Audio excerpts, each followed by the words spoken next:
solid aluminum cylinder with density of 2700 kilogram meter cube, weighs 0.67 Newton in air and 0.45 Newton when immersed in liquid. አሁን ቀደም እንዳልነው immersed in liquid ከሆነ ሁሌም volume of displaced fluid is equals to volume of aluminum ነው የሚሆነው ቶታል immersed ስለሆነ ማለት ነው።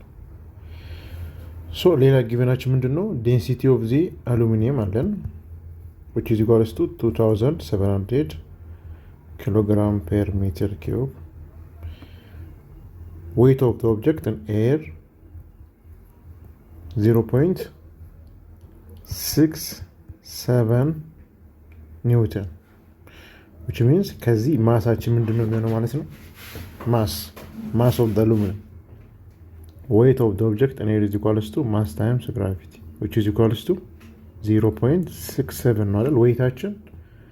weight ከምን ጋር እኩል ነው? 0.76 ጋር, which means mgያችን ከ0.67 ጋር እኩል ነው ማለት ነው። then m is equals to 0.67 over g, which is equals to 0.67 over 10. g 10 ስለሆነ ስንት ነው የሚሆነው? 0.067 ኪሎግራም። ሶ ማስም አለ ማለት ነው። ማስ ስንት ነው? 0.067 ኪሎግራም። ከዛ weight of object in water or apparent weight is equals to 0.45 Newton. 0.45 Newton. ሶ ወደ ዋናው ዴፊኒሽናችን ስንሄድ buoyant force ሶ ወዴት ነው የምንመለሰው? ወደ ዋና ፎርሙላችን buoyant force is equals to weight of object in air minus weight of the object in water or apparent weight. weight ሳይሆን እዚህ ጋር liquid ነው አናውቅም liquid ምን እንደሆነ የምናውቀው ግን weight of the object and fluid መሆኑን ብቻ ነው። so buoyant force is equals to weight of the object in air is 0.67 Newton minus weight of object in water is equals to 0.45 Newton, which gives us 0.22 Newton. So by definition, buoyant force is given by density of displaced fluid, volume of displaced fluid times g is equals to 0.22 Newton. So with here we are asked to calculate density of the liquid. So density of the liquid calculate ለማድረግ ምንድነው የሚያስፈልገን? volume of the fluid ያስፈልገናል። ሶ እስቲ መጀመሪያ ፎርሙላውን አስቀምጥ።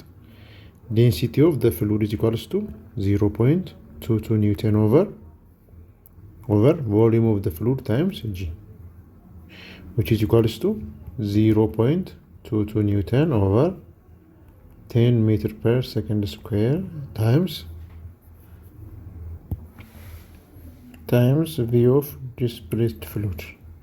አሁን ዴንሲቲ ኦፍ ፍሉድ ለማግኘት ምን ያስፈልገናል? ቮሊዩም ኦፍ ዲስፕሌስድ ፍሉድ ያስፈልገናል። እሱ እንዴት ነው የምናገኘው? ፍሮም ዲስ ኢኩዌሽን ዴንሲቲ ኢዝ ኢኳልስ ቱ ማስ ኦቨር ቮሊዩም። ሶ ዴንሲቲ ኦፍ the fluid is equals to, or density of the aluminum ከዚህ እናገኝ። density of aluminum is equals to mass of aluminum over volume of aluminum. መጀመሪያ እንዳልነው if the object is totally submerged in fluid, immersed ከሆነ ፍሉዱ volume of displaced fluid is equals to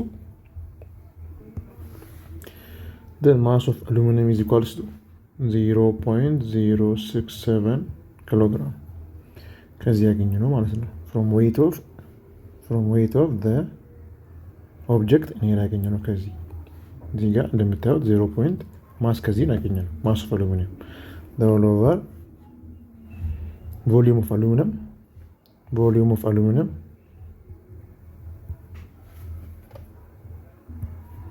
and density of aluminum times volume of aluminum is equals to mass of aluminum. Then volume of aluminum is equals to mass of aluminum over density of aluminum, which is equals to 0.067 kilogram over density of aluminum 2700 kilogram per meter cube, which is equals to cube density of volume of aluminum is equals to 2.5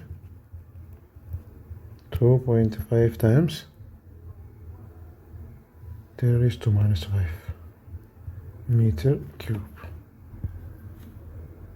So አሁን volume of aluminum አገኘ ማለት ነው። volume of aluminum